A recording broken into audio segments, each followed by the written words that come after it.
Oh, finally a big game.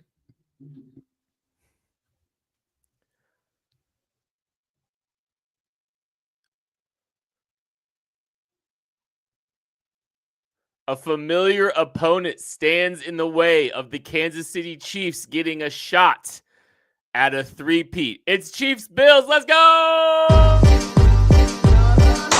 Thanks for listening to KC Sports Network, proudly presented by Emprise Bank. If you're thinking about starting a business or know someone who is, check out Emprise Bank's SBA loans. It's always good to know your options, and they can be your partner in possible. It's a live edition of the KC Laboratory presented by Emprise Bank. Member FDIC, our tremendous, incredible, wonderful partners in possible here at KC Sports Network. This is not just a game preview edition.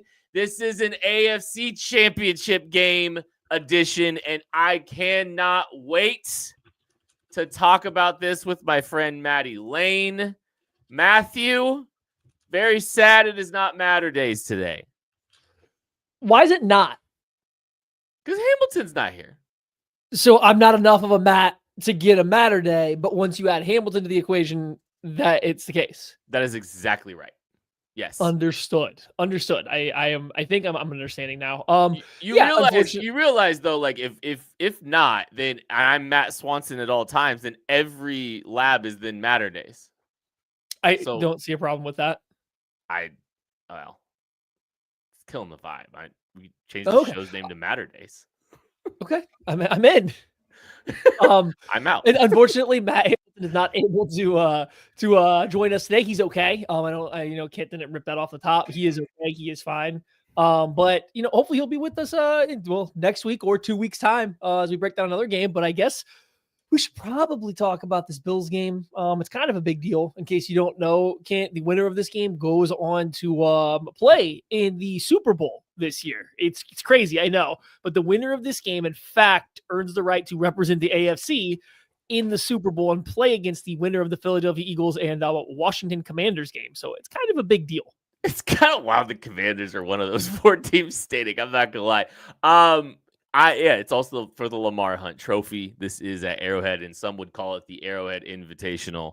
We've said it earlier in the week, but it really does kind of feel like the season started today or this week, right? Like it does feel like everything else has felt a little bit like a formality up until this point, but now it really feels like, hey, look, this is a team that's capable of beating the Chiefs, of unseating the Chiefs. It is a game with such high stakes and getting to be in the last game of the season. Just a massive opportunity for the Kansas City Chiefs against the only team that has beat them in the regular season. Yes, I said it.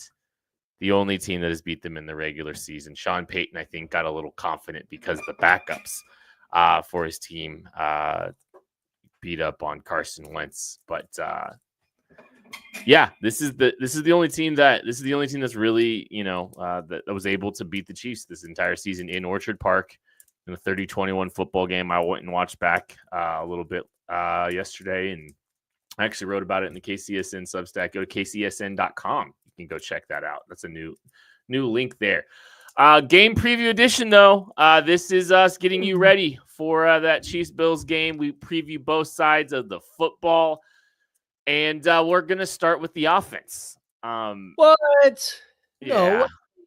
Gotta keep things in that same vein this time around. So we'll start with the offensive side of the ball.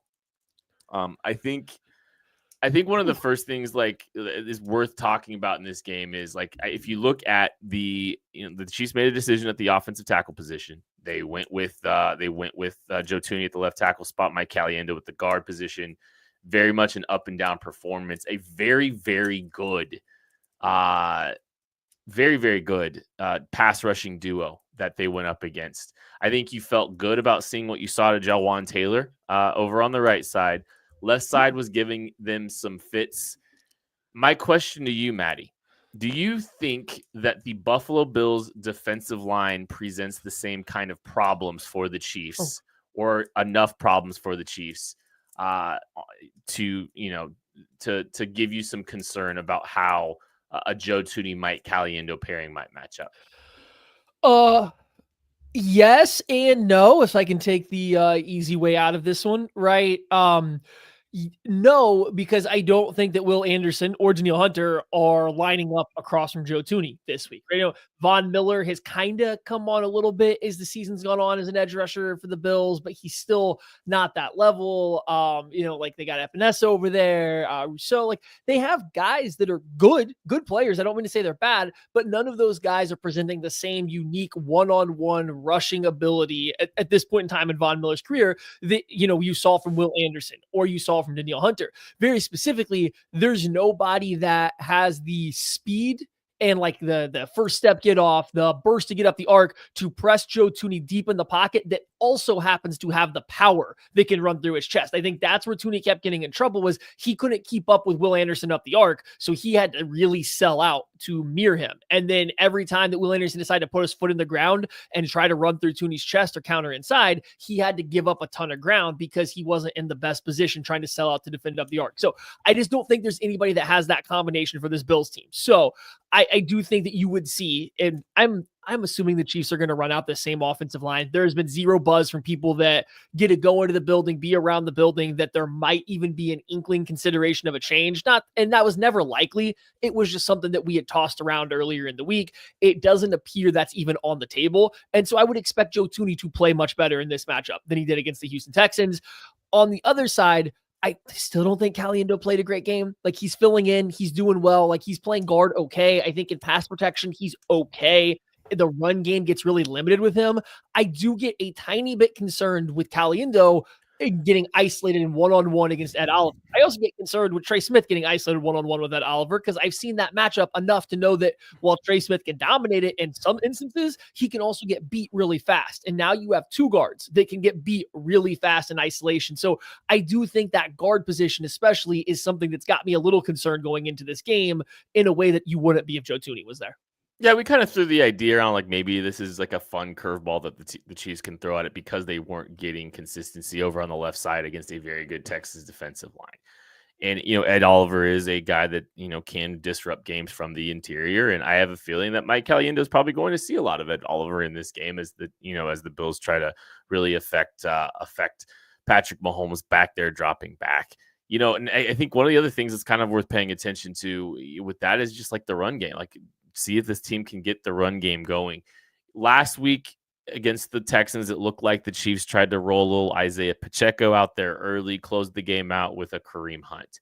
Do you think we see a similar concept in how these teams approach it, or how the team approaches this? Like, or is it just go time? Let's go turn around and hand the football off to Kareem Hunt at a higher clip. I think you should see a bigger, or not bigger, but like a more traditional 50-50-ish split in the first half, because Kareem Hunt at this stage of his career, like you can see when he's wearing some of the impact on his body, right? Like we've seen it during the stretch of the season. Now he did have 3 weeks off or whatever, so maybe he's feeling a little bit better, but like we've seen him wear down a little bit as the years gone on. So if you want to say to start the game that Pacheco's mixing in and playing, roughly 50% of the snaps through the first quarter, first half, and Kareem Hunt is playing the other 50. Obviously, P. Ryan third down reps will be mixed in. That's fine. I think that's okay. But come second half of this game, it's all Kareem Hunt. If he feels good enough to be all Kareem Hunt from the get-go, you got to get Mr. Hunt out there, I think, going, because the run game needs him. And speaking of it, I want to go to the run games, get away from just the running backs here. The Bills did a very good job, and the Ravens have a different run game than the Chiefs do, but the Bills did a very good job being aggressive, shooting gaps, and not letting the Ravens zone running game get going, right? They did a really good job getting upfield, not letting the Ravens offensive line, who had been run blocking very well, get the angles they wanted, get to the spots they wanted to on the play, and it really slowed down the Ravens run game to start the game. When the Ravens flipped it and kind of started going at the Bills a little bit more, started running, essentially they just ran duo a bunch. The Chiefs don't run duo a ton, but they will run power. They will get counters going in there. When they did that kind of stuff, they started moving the ball. They started leaning on this Bills lighter front seven and were able to, generate space and movement over and over again and let these guys run downhill. So I got my eyes on that because the Chiefs haven't really run near as much power. They haven't gone near as much gap scheme stuff with Caliendo playing guard.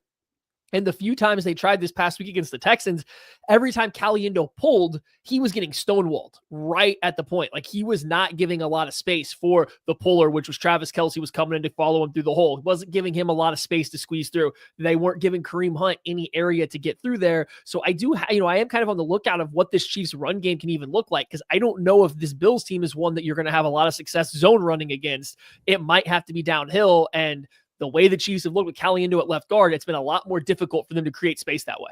I think it's one of the biggest questions in this game, especially since, I think we'll talk, it kind of bleeds into both sides of the ball, but I think the Buffalo Bills have kind of tried to play stylistically similar to the way the Chiefs have the last couple of years, where there's some ball control to them. There's some conservative, nature to them. There's some, just, they're not pushing the ball aggressively down the field the same way, that you've seen Josh Allen do in the past. It's kind of I think he average depth of target last week was like 3 yards, throwing a lot of screens, throwing, quick, easy completions. And I think both sides are going to try to do a little bit of that, and then kind of pull those levers and play aggressively as needed. Like, I think that's kind of how both teams are going to try to approach this. And, I think that's, I think it's going to, running the football becomes a very important factor in all this. Like, the Buffalo Bills have done a great job running the football. They've got the best running back in this game. The Chiefs have had their struggles since they went to the Tooney, since the Tooney Caliendo pairing was thrown out there. They've had their struggles trying to run the football, and be it a little bit of Caliendo, be it whatever. This team's got to find something. They got to find something successful, and it feels like the Chiefs have gotten into some more diverse run schemes, as like we've seen them do it a little bit more. In crunch time late last year, it felt like they were getting into more of their gap stuff during the playoffs, and start diversifying the run scheme even more, and maybe even leaning on some of the stuff that they weren't showing as much during the year. This is the week to do it, even though Mike Caliendo has shown his struggles. Try, I think, to mix some things up. And like I said, like you said, Matt, like, I think this run game does need to get downhill. Yeah, I mean, like, I was trying to look it up here. If you go look at the Chiefs like run game success rate, just like, how successful they are running the ball from week 15 through the end of the regular season. I know that includes the Broncos game where backups played, so grain of salt there. But then also the playoff game, they're 28th in the NFL. They're almost in the bottom 5 in terms of their rushing success rate. Whereas if you flip it the other way and look at week 1 through week 14, they're right there in the top 10. If you dial it back even a few more weeks to like right around their bye week, they're like number 1 or 2. So it's just the run game really has fallen off. And it's not an explosive run game whatsoever. It really was built on getting 4 or 5 yards at a time. And they're no longer doing that. Now they're kind of fighting to get 2 to 3 yards at a time. So it is just something to keep an eye on. Especially, again, if Caliendo's at left guard, just like, how do they want to do it? The Chiefs' zone run game is a little different than the Ravens. It doesn't rely on the QB reading aspect. They use a lot more motion and, split zone stuff to get the second level, to get their eyes following other stuff. And they try to play off the passing game a little bit more. So maybe they can just quite simply out angle and just outthink or out pre-snap motion the Bills defense to find success. But if not, you want to go at this front seven that's very light for the Bills. Like, they aren't a thick front seven, especially on the interior, and they want to play everything out of nickel as much as possible. So it's just, there's space there to run the ball downhill. The Chiefs with Caliendo haven't been able to do it. This is the week to fix that. Before we get off the offensive line too, I did want to say, the Chiefs have to also figure out what they're going to do about like the odd mirror stuff, like Nick Saban's odd mirror stuff, where you're just rushing 3 and you have a guy spying. And the Bills against the Ravens also did it where they would have a D tackle and a linebacker both just kind of sit there and spy and take Lamar if he went out either direction. So the Chiefs got to come up with some kind of solution on how they want to block the 3-man rush with a spy or 2. Teams have used it to a lot of success against the Chiefs in the past. And a big part of it is Mahomes can't feel antsy, right? Like, So if those that don't know, the odd mirror is you're only going to rush 3 guys. It's going to be a defensive end, a D tackle, another defensive end, and every player has a two-way go. They can rush to their left or the right. There's no real pass rush integrity. The whole point is just to cause chaos in the pocket and force the running back or the quarterback to roll out one way or the other. And then you have a spy who is usually a linebacker who is stepping down towards the line of scrimmage at the snap, but not rushing. And then he's just going to mirror the quarterback. We all remember the Bengals doing this to the Chiefs to a lot of success. We've seen the Bills do this to the Chiefs to a good amount of success. They got to come up with some kind of solution. And maybe that is Patrick Mahomes has to stay in the pocket when this happens and just trust his guys to make blocks. Maybe he drops deeper. I've seen some teams get away with that. Lamar did it a lot. If you just drop a little bit deeper, those spiking defensive linemen can get washed across the entire pocket and no longer matter. It's just, you got to figure out a solution to it because they think the Bills are going to throw it out there a lot. And this Chiefs offensive line typically hasn't handled it well. They don't do a great job of blocking up 3-man rushes when it is these guys that are able to go either direction and just crashing into the interior of the pocket. You've seen it, like Matt Milano's had a lot of success doing it to Patrick Mahomes. Like in the last couple of years, like that's something that the Bills were one of the first teams to find a lot of success doing it with Matt Milano on Patrick Mahomes, and it's definitely something that they're going to have to account for, especially if you get into some you get into some 3rd and longs, and like so if the run game's not going, then like you're gonna have some of these matchups. You're gonna have Patrick Mahomes trying to roll right with someone chasing him, with Matt Milano chasing. Well, we'll see. Because here's one thing that I think that is kind of interesting about this game. If you're looking at just the injury report for the Buffalo Bills, they're at risk of losing some key back 7 players, or at least having them not be 100%. Matt Milano missed the last 4 plays of the AFC divisional round game against the Baltimore Ravens. He had what has been described by Sean McDermott as hamstring soreness. Taylor Rapp was carted off the field with a hip injury. He was the lone did not participate. Taron Johnson got hurt late in the game with a shoulder injury. And then Matt Milano, Taylor Rapp, Christian Benford, their best cornerback, also has a concussion. So like there are back 7 players that are not going to be getting practice time, that may not be at 100% for this game.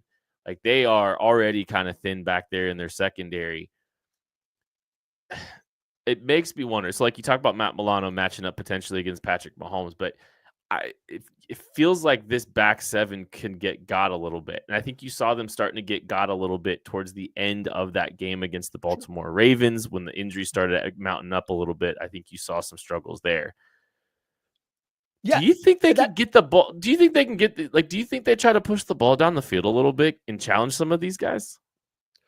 Right. And so, I think it all ties in together. And I want to say, like, part of the 3-man rush with the spy, part of the benefit of that is you get a maintain your same coverage shell over the top. You don't, when you think about when the Chiefs spy, it's a lot of 4-man rushes with the spy, which means you're removing somebody from the coverage call. It becomes, you essentially kind of play man around it because you don't have enough people to play all your zones, or it's the same, equivalency of having a zone blitz. So the way they rush it with the only 3 guys, they get to keep whatever their coverage shell is. They get to keep, 8 guys, but it's really 7 in coverage. And so it does become, a little bit tricky to find the holes in it. But to Kent's point here, the Bills secondary, even when everyone's healthy, hasn't been good this year. This Bills defense has been built entirely around, like, over the years, very good assignment sound football. Everybody knows when they're passing off their guys in their zones. They know they know who's taking what, who's taking where. They've seen all the stuff. They just play very assignment sound football and make you earn everything, even if the talent has been good, but maybe less than elite. This year, they live and die by big plays. Like, they aren't that same team. They get a lot of takeovers. They get a lot of takeaways.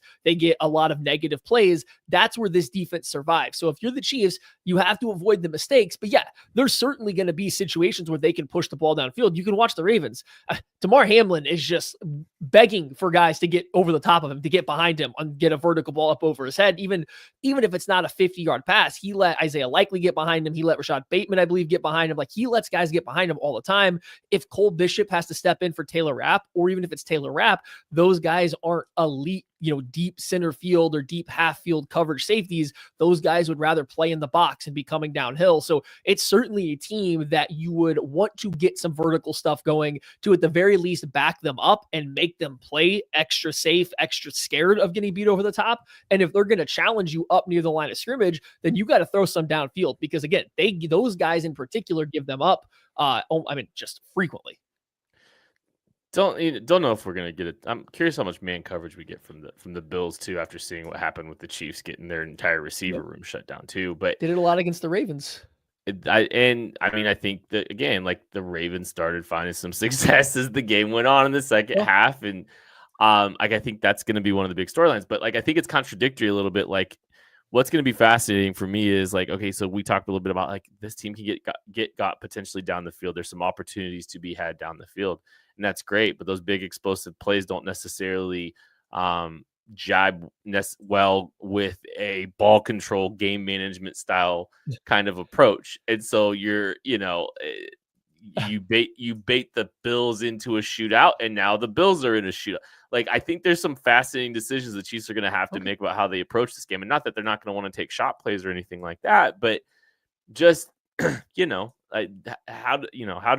aggressive do they try to get down the field in this game when there's clearly, a secondary that can get got? Little super chat in here. So, we're going to get there. Who's catching the suddenly perfect deep ball?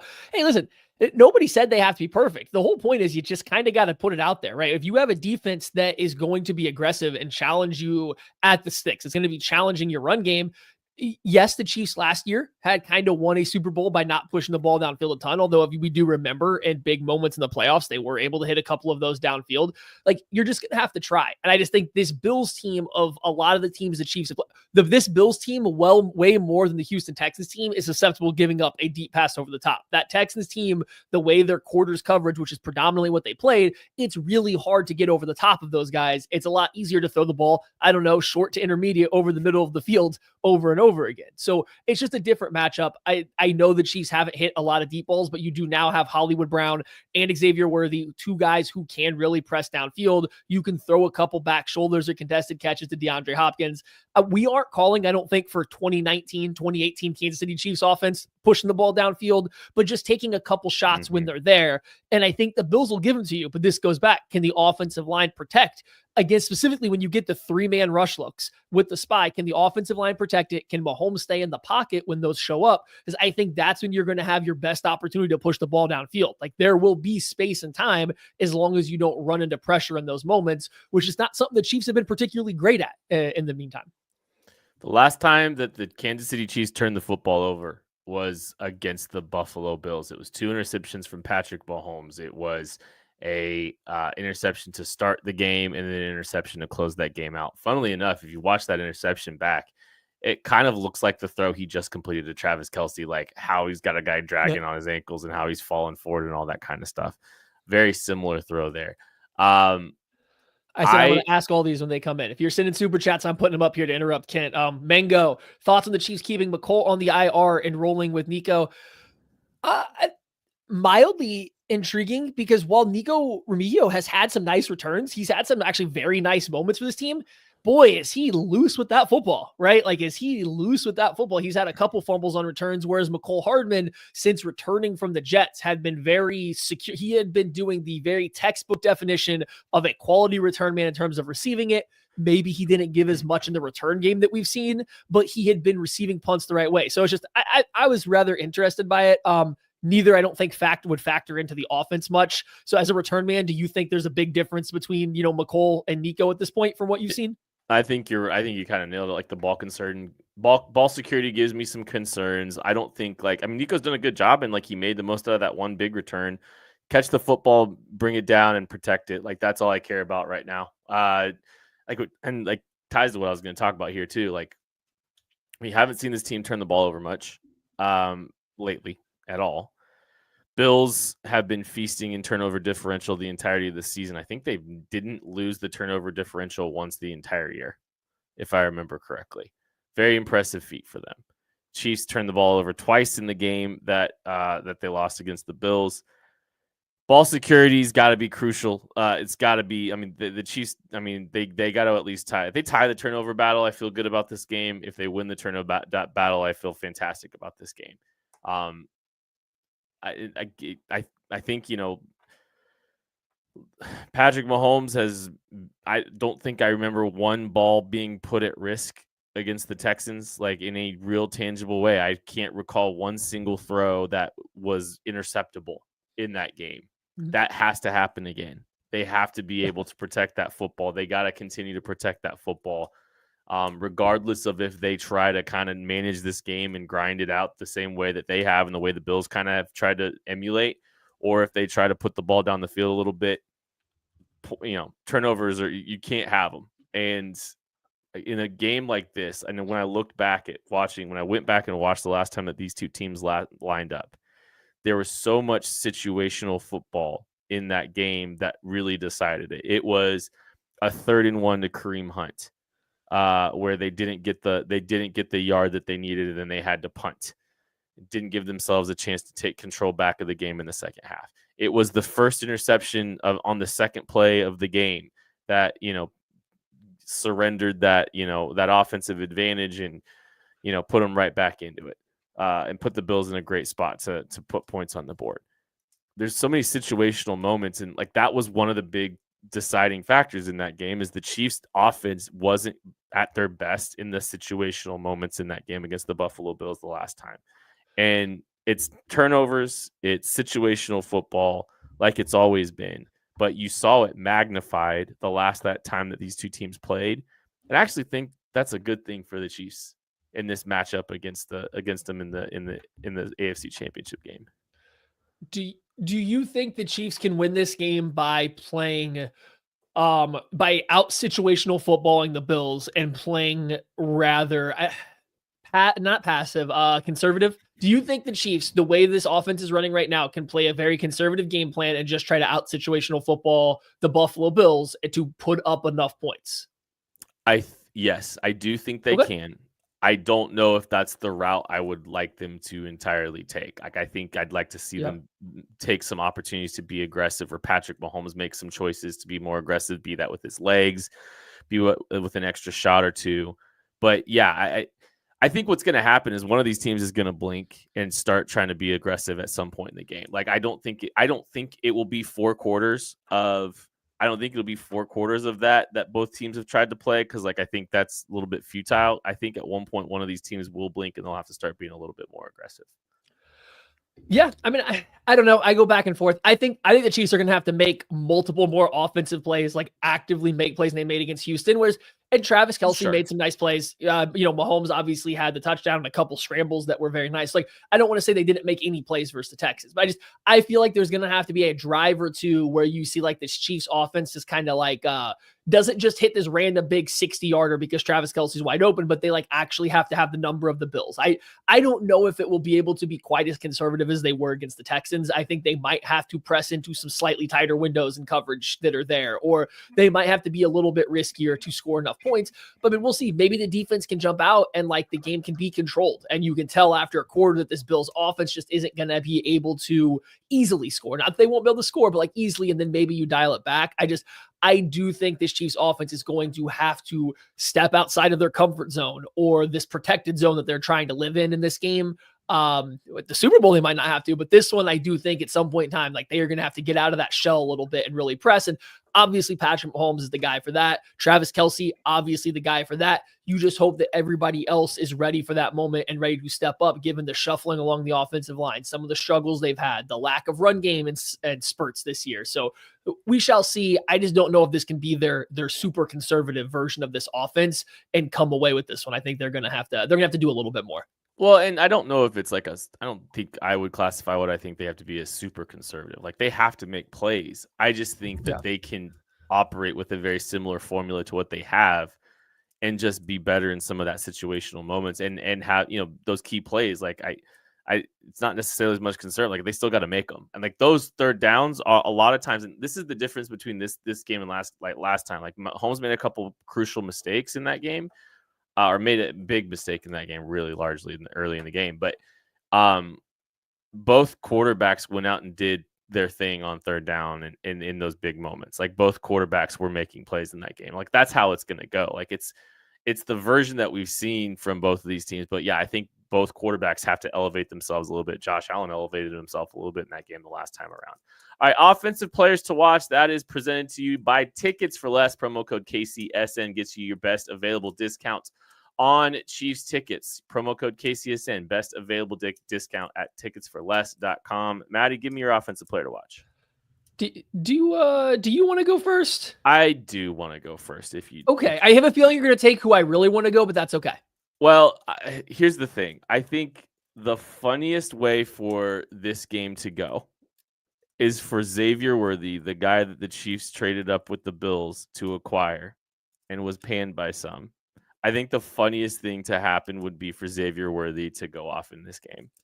I think that this is a game for him to potentially go off and get a big play down the field. He had a nice little game. I think 4 catches, 61 yards the last time that these two teams lined up. And there was a 30-plus yard play on the field that if he doesn't step out of bounds, if the ball is not drifting towards the sideline, it might be 6. It might be a big play. He was open. It would have been a 100-plus yard game for him. I think there's going to be opportunities down the field. I think he is the beneficiary of one of those vertical shots. I think Xavier Worthy gets a long touchdown in this game somewhere in the game. Might even be the kill shot that closes this game out for the Kansas City Chiefs.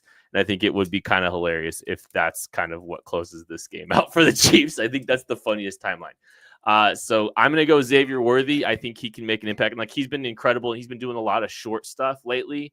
I think I think they stretch him out in this game and give him a shot to make a play down the field, and I think it's timely when he does it. Yeah, that's who I was going to pick too. It's become glaringly obvious to me watching this Chiefs offense function these past few weeks that when it's not Travis Kelce plays and when it's not Patrick Mahomes just go bail us out, when there is another player that is like the center of the offensive design, it's Xavier Worthy. If there's a guy that they need to go run, I don't know, a speed out from a condensed formation to get open and catch the ball for a first down, it's Worthy. He is the receiver right now that they are putting, I think, in like the most premier spot. So this is a game where I do think, even in the game against Houston, like he was the only receiver with a catch, but you look at just some of the plays, and even as the game went on, there was some other plays that were available for him that he either didn't get the ball, he dropped the one that was kind of a bad pass. Like there was some situations there to where he could have had a much more productive game than he did. So I would have gone with Worthy as well. I think it's just glaringly obvious that he is the Chiefs' like best receiver right now, as they kind of still work Hollywood Brown back into. However, Mark Andrews had 7 targets, 5 catches, 61 yards, plus a couple drops. Isaiah Likely, 5 targets, 4 catches, 73 yards, and a touchdown. The Chiefs have this fella named Travis Kelce who plays on their football team. He kind of had a big game last year. He's also kind of a big deal. This Bills team, especially when they're using Milano to spy, or if they are going to be a little blitz happy like they were against the Ravens, I don't know if they'll do that against the Chiefs. Oddly, the Chiefs have been pretty bad against the blitz this year comparatively. So maybe they try it, maybe they don't, but you don't trust the non-Milano guys or any of these safeties to really cover Travis Kelce and man. Like I said earlier, I don't think that the Bills defense has been quite as sound in their zone coverage this year in terms of passing stuff off and driving on the right thing. So I feel like this could be another big Travis Kelce game. Like if watching that Ravens game is any indication, he is going to have plenty of opportunities to just muscle guys like Teron Johnson. He's going to have the ability to run away from Bernard, who Mark Andrews lost numerous occasions just by starting to wrap around him and then stopping and turning the other direction. So it could be a big Kelce game once again, just working the middle of the field, especially if they are using like Milano to help spy on Patrick Mahomes. Invoking Travis Kelce, I don't know. Is that the first time all year? Probably because, even in his good games, he still moves like a guy that is at half speed. He's moving half speed. Like, it's just, you ever like accidentally got on like watched a YouTube video and accidentally hit the wrong arrow key or something and like dial it down to half speed for a second? You're trying to figure out what's going on. That's how Travis Kelce moves. And yet he's somehow still shaking guys and getting open. It's just funny. We're gonna take a break. And we'll be back right after this. Shop Chiefs tickets and more with no fees. Plus, save big with code KCSN at ticketsforless.com, the official ticket provider of KC Sports Network. Thanks, everyone, hanging out with us tonight, previewing Chiefs-Bills, the AFC Championship game. Just got done talking about the offense. Time to move on to the defensive side of the ball, and they have their hands absolutely full. The biggest challenge for them all season. Man, Maddie, pretty good Bills offense. I know we've talked about this. They've kind of tried to, it feels like they've emulated some of the stuff that the Chiefs have done and how they manage a football game, but they still have an elite quarterback at the trigger. Yeah, they have. They very much play like how the Chiefs played last year. Not more last year, I guess, than this year. The Chiefs this year have been a funky way to play. It's a lot of run game. It's a lot of controlling the ball. Josh Allen can be Josh Allen when we need him to be, but we're not trying to put him in that situation because we don't trust our receiving options. We don't trust all these guys. So let's just read on the run game. And it's the power run game. And the Bills do have the bonus of a team like that. The Chiefs don't. They can run Josh Allen 10 times in a game. They can run him 15 times in a game if they want to. It's a run heavy team. They came out and ran downhill and played smash mouth football against the Ravens. And they kind of were doing work in the first half. As the Ravens adjusted, they started slowing them down a little bit. And then you saw the Bills couldn't really move the football last week. And that was a big deal. So when they come out and play the Chiefs, what are they going to do? I mean, I would assume they're going to try to do the same thing. They did it last year in the playoffs. They did it a little bit earlier in the regular season game, not as much. They kind of did the whole running back, attack the linebackers thing in the past game. But I think they're going to try to come run the ball. They saw the success that the Houston Texans had running the ball, especially out of 21 personnel, or very specifically just I formation, getting a fullback on the field. The Chiefs still really struggled to fit runs with fullbacks. That's just not their strong suit. And I think they're going to start with that and try to control it, get everything into 3rd and 3. And when you're in 3rd and 3, you run QB power or you run dart. And then at worst case, you end up in 4th and inches, and it's a free QB sneak every time. Yeah, I think that's been part of the formula for them. And guess what? The Buffalo Bills actually employ a fullback. It's Reggie Gilliam. So they do actually even have one on the roster. And this team's not afraid to go 6 offensive linemen. They'll throw Alec Anderson out there and put him on the field for them. They will, they'll put a fullback in there. They're not afraid to go heavy. The Chiefs matched that with Leo Chenal in that game the last time that these two teams played. And to Leo's credit, Leo did a lot of those Leo things. Like, he was very disruptive in the run game in that game. The problem became the Bills were also very good at attacking Leo Chenal in the passing game in that game too. And so he was kind of picked on a little bit in that game from a passing perspective, even though he gave up a couple, nice plays, some half field read type stuff, just kind of, him dropping in zone coverage over there and being able to throw a ball up and over the top of them. But yeah, I mean, his impact was there in the run game, as it always is. It's just they struggled in the pass game, and that's a credit to Joe Brady for kind of coming up with that game plan. But I don't think it deters the Chiefs from still rolling out a Leo Chenal in some of those run situations. They're going to have to, because he's there. I think he's like a secret. I think he's a guy that can really make a big impact in this game if the Bills are going to try to run 6-0 line, if they're going to try to run a fullback, those kind of things. No, for sure. This is why I've kind of always said, I think the Chiefs match up kind of well with the Bills, because what the Bills want to do this year is go heavy, put multiple tight ends on the field, put the fullback, the 6th offensive lineman out there and kind of run at you. Well, the Chiefs have had, especially the first 3/4 this year, they had the ultimate answer to that, which was, well, 1, you put Mike Pennell in the middle of the defensive line, and that matters. And we're going to talk about that in a second. But then 2, you put Leo Chenal behind it. And now you have Drew Tranquill, who is coming downhill, and he's willing to take on blockers. He's willing to fly into the line of scrimmage and hit guys, and he does pretty good at it. You have Nick Bolton, who can shoot gaps, who IDs some runs pretty well, and has decent speed to outside when once he's already turned and doesn't have to change his direction. And then you have Leo Chenal, who is just an absolute force against the run. So they've been really good in those situations. What happens though when you go with instead of putting 2 tight ends on the line of scrimmage or a 6 offensive lineman, the Chiefs can't do their 5 down stuff or their 6 down guys. They can't put Leo Chenal on the line of scrimmage and covering him over somebody and letting him win from there. You put the fullback in the backfield and one of those extra blockers in the backfield. You now have to get off the line of scrimmage a little bit more. You're now playing more traditional 3 linebackers or 3 off-ball linebackers, and the Chiefs just really struggle to fit that with the fullback coming through. So that's one thing that's kind of noteworthy to me is, how do the Bills try that, or do they go with the 6 offensive linemen? If the Bills want to just load up on the line of scrimmage, I feel pretty good about the Chiefs' ability to stop them.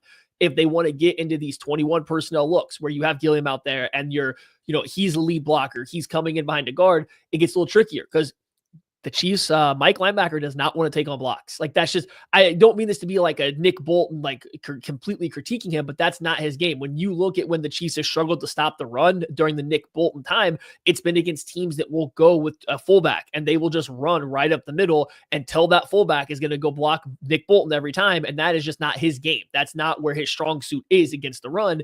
And so now all of a sudden, Leo Chenal's on the outside, the backside of a play or off ball having to read through trash. It gets a lot more difficult. So I'm a little worried about this run game. Something else that stuck out from the Texans game, they did a lot of running out of light personnel, out of 11 personnel. And with the Chiefs match 11 personnel, at least against the Texans, that meant no Mike Pennell. And you take Mike Pennell out of the inside of that defensive line, guess what? Chris Jones is your run stopping defensive tackle. And like, you don't have to talk long about how that went. So those are just like two ways that I could see the Bills trying to attack the Chiefs run game. You either go 11 personnel to get Mike Pennell off the field and probably Leo Chenal too off the field. The Chiefs all of a sudden get real light. They lose their best run defenders. Or you put that fullback in the backfield and you're just going to run right at Nick Bolton with that fullback, and then you're going to give your running back a two-way go off that. Those, I do think that they could have some success there, and the Chiefs better have some answers for it. Yeah, Turk Wharton getting duoed to death. Like, that's, I mean, just blow them off the ball, and then you got 2-3, you're getting those positive yards. You just blow them off the ball, get those 2-3 positive yards, do that, that's tough. That's a tough matchup for the Chiefs if they're gonna try to handle that. One of the things talking about Leo Chenal, the Chiefs. One of the things I wanted to talk about a little bit too, like the Chiefs tried to use Leo as a spy at times. So like Leo was a guy that they tried to spy Josh Allen with in this game the last time that these two teams played, and that was a mixed bag. That wasn't very good. Actually, it wasn't a mixed bag. It just wasn't particularly. We're gonna have to again, though, right? Well, I was gonna ask, like, do you mix and match? Like, do you try like a Jaden Hicks in some situations, like a big, rangy athlete, cocky enough to want it? The qualm there is there's no threat to the offensive line of the Jaden Hicks rush, right? It's just like we are clearly going to spy, and that's all he's going to do. So the offensive line, while they still have to account for him by putting an arm out, they don't have to actually account for him in the same way you have to account for Leo. And that's the reason that the Bills do it with Milano and not one of their other linebackers who aren't as good in coverage, because you have to account for him if you're the offensive line. You watch at any time these teams that run, and whether it's a 4-man rush or a 3-man rush with a spy, somebody does have to, when that linebacker steps forward, somebody does have to go jump out there and cut him off. I don't think you're going to get that same reaction if it's a safety. And I've thought the same thing, but I think that's why you don't see teams do the safety as much. I'm not opposed to it. I'm not opposed to mixing it in. Maybe you show the look and all of a sudden Leo does come on a blitz and maybe Hicks or Justin Reed step down and replace, and they are now a spy, or you mix it up every now and then. But I do think it's got to be one of your backers as your predominant spy. It's got to be Leo. I can't. Yeah. I think it just has to be. Drew Tranquil is the other option, but he just looks a little bit slower this year. He doesn't seem to have the same quickness that he looked like he had last year with the Chargers, or I thought he would have been a good option for it because he's a quality blitzer as well. But I think it has to be Leo Chenal. I'll be interested to see if they try some other guys. But yeah, I just don't think you can use a safety for that reason. They're not going to get any, they're not going to be, the offensive line is going to be scared of them. I've talked a lot. Give me something that you are looking for. Okay. In this game. Yeah, you've talked a lot. I feel like I've talked a lot. I got so much about this game. Again, like I said, for the first time in 2 months, I've been really amped to talk about the X's and the O's of a game. So I've been going full nerd this entire podcast, and we've just kind of been skirting it by a little bit. You got to get pressure on Josh Allen. Obviously, we know that, but he's also very good at avoiding sacks when he's under pressure. And part of the issue of getting pressure on Josh Allen is he escapes it very well. And that's where we go about on and talk about pocket integrity or pass rush lane integrity. You can't get out of your rush lanes, et cetera, et cetera, et cetera. All this is true, but you still have to win. I think it's a good thing the Chiefs get Charles Omenihu back because he gives you a guy that can win one-on-one. It's a good thing George Karlaftis is playing good and Chris Jones should be well rested. These are all guys that can win their one-on-one. So the Chiefs have some guys that can do it.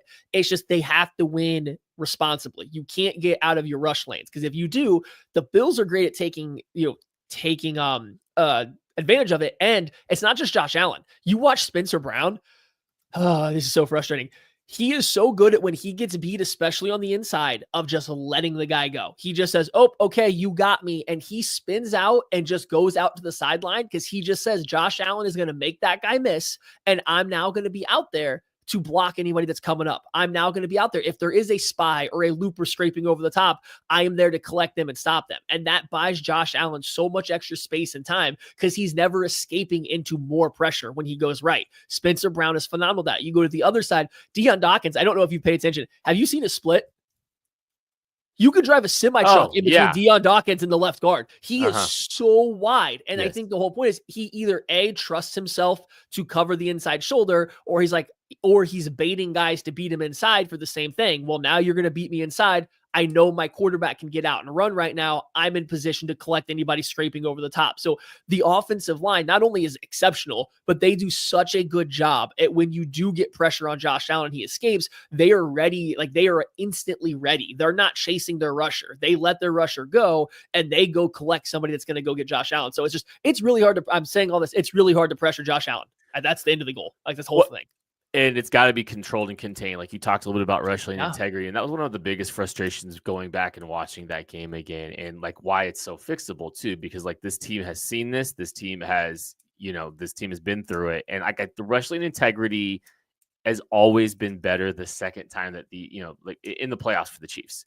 Like I think about like Lamar, rush lane integrity was so good for the Chiefs the last time that last time the Bills or Chiefs and the Ravens played in the AFC Championship game. Like it was something you talk about, and like it was fantastic. It was part of the reason that they had so much success. The Bills broke the Chiefs multiple times because Josh Allen had a free opportunity to break contain. The rush lane integrity was really bad. Chris Jones actually was a big factor in that. Chris Jones was guilty of it multiple times in that game, especially when Spags had a great call. They drop out against the crossers on 4th and 2, and Chris just gets washed all the way out of his gap. And if he's just playing more of a contained rush or a rush and a march to the quarterback, I don't know if the Bills are able to make that play. The Chiefs might want to winning that game if they just had better rush lane integrity, but that wasn't the first time in that game that they hadn't had it. I think the Chiefs have done better in that regard as the season has gone on. I think, the game without Chris, it was pretty good. And I know it's different. It's a different guy. It's Russell Wilson they're going against when Chris missed that game. But I think Chris has actually been better in that regard too. Like that's been something that I think this team has been better at as the season's gone on. And that gives me hope for this game because just it is markedly improved from what we saw in that game. And that is, when you talk about things that are fixable, that is absolutely unequivocally something that is fixable.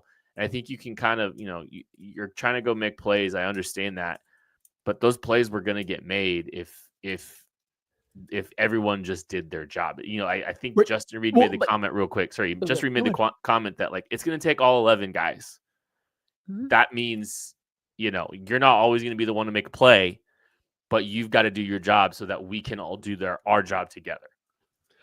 The hard part is though, it's how do you get actual pressure against this offensive line without getting out of your rush line, right? Because like they're going to do, I don't know because I don't have connection. I'm going to sit down with the Cover One guys, I think this offseason and try to see if they have any insight on this.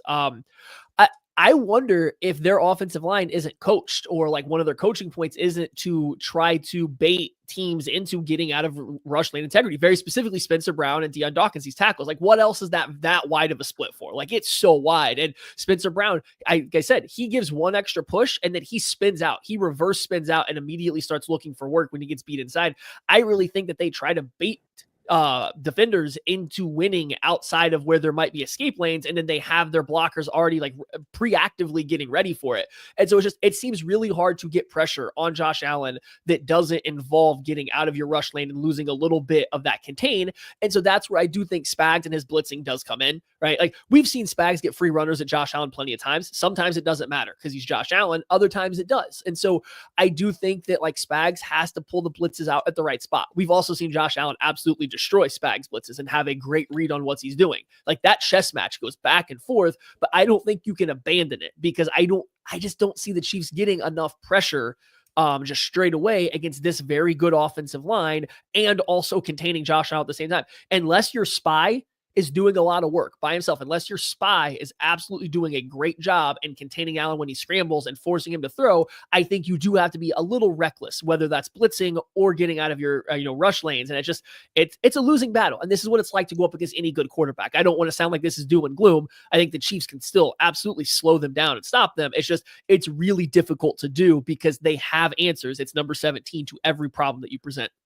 I think the Chiefs tried to bring more third-level defenders because they wanted to be more athletic with their blitzers last time around. And, I mean, if you're rushing from depth, like, that's always a challenge too. And the Bills did a pretty good job with it, all honestly, like last time that these two teams matched up. And there's a couple plays here or there, and they got them. But it was a back and forth. It was absolutely a battle. And, like, Spags is going to have to come up with a game plan to try to, heat Josh up a little bit, put some pressure on him, and try to get him down. It's tough. Like, that's one of the biggest challenges. 3rd and 3 wasn't the only problem for this team. It was 3rd and 9, and Josh Allen was making plays on these 3rd and long situations. That was one of the big takeaways from this game, is Josh made a ton of plays in that game. And, like, you could stop the run. You can do everything right on 1st and 2nd down, but if you can't get off the field on 3rd and 8, I mean, it's a losing effort. So yeah, that's it's going to be a challenge. Anything else on defense? Yeah, the other big thing, right? Like, so I said, I think the Chiefs can still slow them down. Well, here's how you slow this down. You have good coverage, which allows you to slowly crush the pocket and keep your contained. Or if you have good coverage, it's when Josh escapes, maybe there's not anybody open, and that allows the pursuit to get there. Do you know how many times Najee Johnson was targeted in the last matchup against the Buffalo Bills? 3 times? 12 times. No way. Najee Johnson targeted 12 times, gave up 9 receptions for 103 yards against Buffalo Bills. Do you know how many times Chamari Connor? I remember like 2 defining catches in that game. You know how many times Chamari Connor was targeted against the Bills? 12. 6, gave up 5 receptions for 55 yards, but both of them gave up over 40 yards after the catch. So essentially what I'm saying is those two guys were where's Waldo for this Bills offense, and that's where they had success through the air. It would appear that both of them are still going to be playing a decent amount, judging by what the Chiefs did against the Houston Texans. However, you do at the very least get Jalen Watson back. And so you aren't going to have like a pick your poison matchup on the outside like they did for Najee Johnson. Najee Johnson gets beat by Curtis Samuel, Amari Cooper, Dawson Knox. Like whoever matched up against him, they wanted to throw the ball outside. They might still get him on the field. He might still be matched up against these guys a little bit. But now all of a sudden the safety help can be rolled his way because on the other side is going to be Jalen Watson, who you feel good about against any of those receivers. Or it's going to be Trent McDuffie, who you feel great about against any of those wide receivers. Or take it a step further and please, Chiefs, consider it. We don't need Chamari Connor playing 100% of the slot reps. He can 100% play the 1st and 10, the running down slot defender, because he's a good run defender. Trent McDuffie has to be out there in the slot against Khalil Shakir every single passing situation. Like that has to be his matchup, because you can't have Shakir catching 3 first downs against Chamari Connor on 3rd down because he can't cover him. Like that's just a problem for the Chiefs. Or when the Bills motion into those bunch sets, you guess who the last person to react every single time is? Connor, because he doesn't have, that's not his area of expertise. He's not a coverage guy with great change of direction. That needs to be McDuffie. So getting Watson back at least gives the Chiefs the tools to answer the problem of having those two out there. Will they do it? We'll see. But like they really kind of have to. And like the Bills are going to have Dalton Kincaid for this game back. Like that's an upgrade for them at the tight end spot. It's better. It's an upgrade. It's better than whoever their tight end 3 is. You are correct. Yes, it is better than whoever their tight end 3 is. When's the last time you watched them and you were like, man, that Kincaid's really killing that defense? Yeah, it's been a while. But I just think back to like Chiefs have had horrendous luck against, not luck. They've just been horrendous. They're the worst team defending tight ends in the football. And so getting another good tight ends back, getting Keon Coleman's back, a guy that, it's a bigger bodied receiver, guy can win at the catch point. Those are 2 guys that are going to be back for the Bills in this game. So they present some challenges for sure. Anything else on defense? No, I think that was it. We got a question from Derek, and I think we can answer that before we do game predictions, actually. So go ahead. Yeah, let's do players to watch. You want to do it right before game predictions? Okay. Defensive players to watch presented by Tickets for Less, promo code KCSN, best available discounts at ticketsforless.com. What you got? Oh, I mentioned Jalen Watson. Give me Jalen Watson. How do I say this? the Bills not targeting Jalen Watson is what you want. You want the Bills to not want to throw towards him. You want the Bills to throw maybe 1 or 2 passes trying to get Keon Coleman or Amari Cooper downfield against Jalen Watson on the outside. Jalen Watson, you obviously want to win those reps, but that's it. That's all you want to see Jalen Watson get targeted in this game. You want him to shut down that player. And as the game goes on, you can offer less and less help to him and offer more and more help to whether it's Najee Johnson or Joshua Williams on the other side, whether it's Shamari Connor in the middle, whether it's somebody covering a tight end list. You can shift where your 2 high safeties are. That's the glory of what Spags does. As the game goes on, since everything is based out of this 2 high structure, it can start to rotate and change into whatever you want. If Watson's having a strong game, you don't need to keep the help on his side. You can drop down and play a robber. You can add another guy to the fits, and maybe you can blitz a little bit more. Maybe you can spy with the safety now. So Jalen Watson with a strong game on the outside, I think will go a long way in letting everybody else be a little bit more versatile kind of once you get to the second half of that game. Yeah, I think that's a great one. I think I'll go with the other guy that wasn't on this on the roster for the Chiefs during this game the last time that these 2 teams matched up, and it's another impact defensive player, and it's Charles Omenihu. I think Charles Omenihu had a very good game against the Houston Texans this last time around. They badly need more. They badly needed more pass rush help. With outside of Chris Jones, and he's brought that. He's been very good against the run.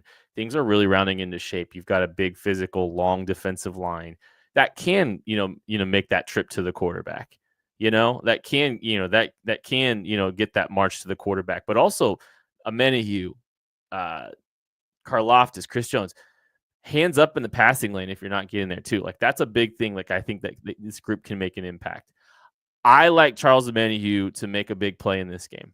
He did it in the AFC Championship this last go-round, and I think he's going to do it again. He's going to have another big play, a sack, a strip sack, a pass deflection. He's going to make a big play in this game, and I think he's an impact player for the Chiefs.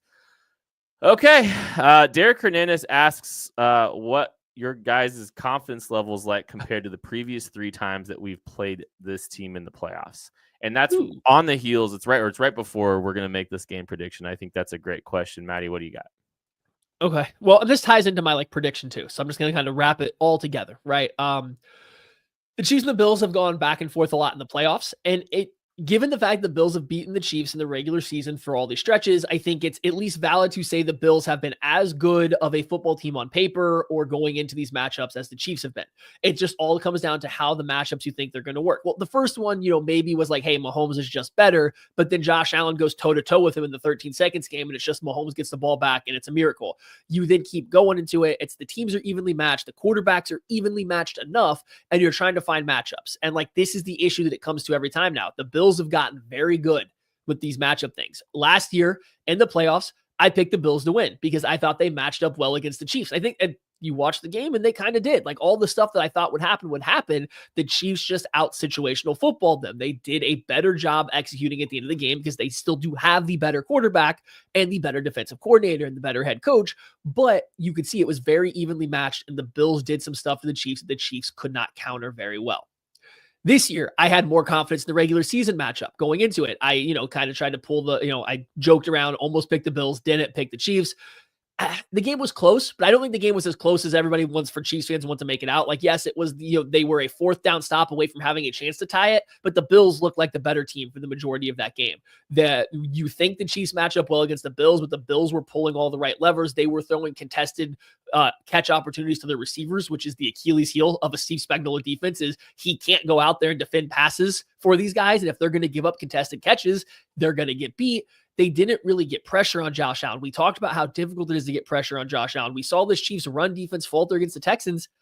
Matchup wise, I don't know. I'm almost kind of turned that the Bills might have some of the answers for the Chiefs, but there is just absolutely no way I'm picking against the Chiefs again in this game against the Buffalo Bills. I still go back. The Bills defense isn't what it once was. I think the Chiefs will be able to move the ball enough. I think that Patrick Mahomes will be a little bit more aggressive in this game. They will put this offense, will turn it on a little bit.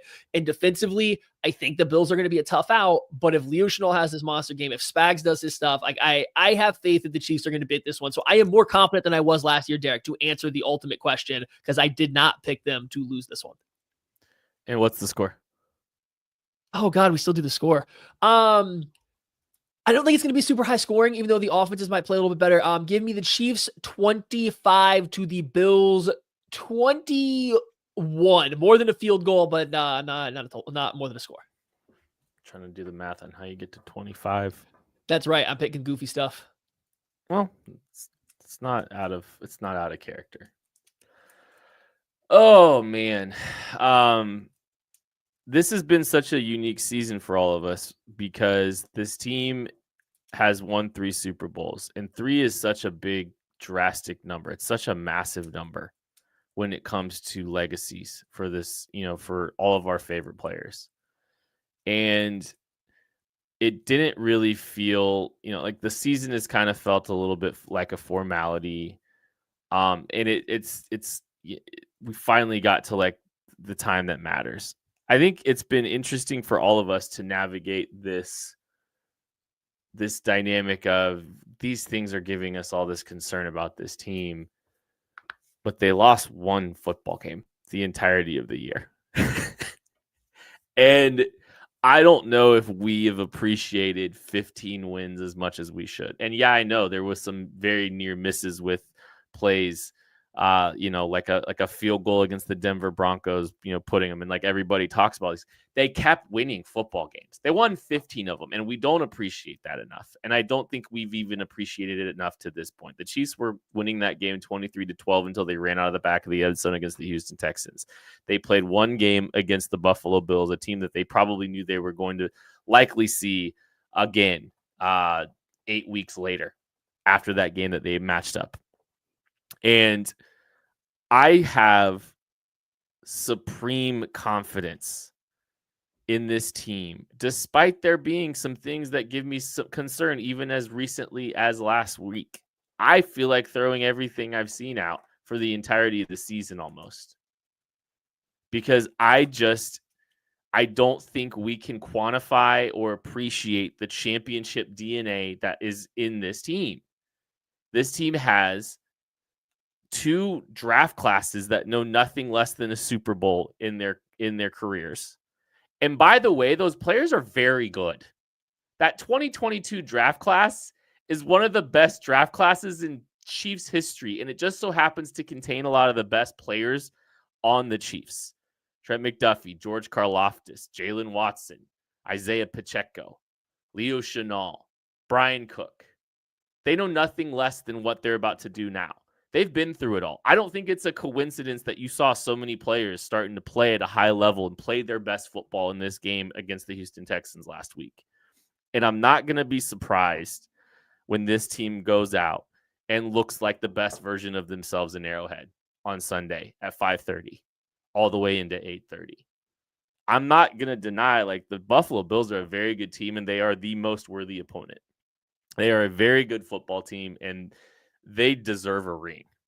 They deserve one. I mean, they have the kind of ability to be that team. Josh Allen deserves a ring at some point in his career here. But it's not going to be this year. And I don't know when it's going to be, but it's not going to be this year because it's still the Chiefs' turn. And I am going to pick the Chiefs to win 28-20. They're going to take care of business. It's going to be 21-20 late in the game. All that talk this year, can they close a game out? Do they have to turn the ball over to the defense? 7 minutes left in the game, and it's like, here comes the 3 and out. Not this time. This is where they get the touchdown. They close the thing out 28-20. They close this thing out. They keep the ball away from the Bills, and they win the football game. And we have all this laughter. We have a laugh about how this team, finally closed a game out on the offensive side of the ball. I'm expecting good things to happen. This is the most confident I've been heading into an AFC championship game. And I don't know if it's just because it's a little bit of house money where you feel like, hey, look, this team has done unbelievable things. Teams don't even get to this point when they're trying to three-peat very often. But I think this team continues to exceed the expectations, and I think they are playing for a three-peat in a couple weeks here. Chiefs are winning this game 28-20 at home against the Buffalo Bills and raising the Lamar Hunt Trophy, yet again at Arrowhead Stadium. That is going to do it for this episode of the KC Laboratory. Thank you all so much for listening, watching, supporting. We love you. We appreciate you. We'll catch you later. I was waiting for the beat drop, and you just never hit it. Yep.